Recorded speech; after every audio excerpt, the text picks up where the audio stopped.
যে মানুষটি সুদের এই অর্থনীতির মধ্যে জড়িত, এই মানুষটি আল্লাহকে যদি বলে লা ইলাহা ইল্লাল্লাহ আনতা আল্লাহ, এই কথার মিথ্যা, কি বলেন ঠিক না? ওই ব্যক্তির জন্য এটা মিথ্যা কথা, তিনি মিথ্যা বলছেন। আল্লাহর হুকুম মানি না আর আল্লাহকে বলছে আল্লাহ আপনি ছাড়া কোনো ইলাহ নেই, কি বলেন ঠিক না?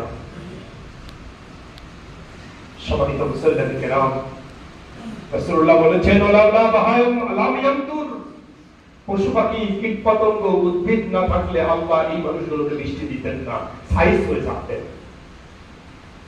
কি মনে করেছেন সাইজ করছে না বলে কখনো করবেন না? কবরে আসেন, কবরে আসেন, যেতে হবে, উপরে থাকতে পারবেন না। যত দামি খাটটা হোক না কেন, যত বাড়ি বড় বাড়ি বিল্ডিংটা হোক না কেন, রাস্তায় অ্যাক্সিডেন্ট করে মরেছেন,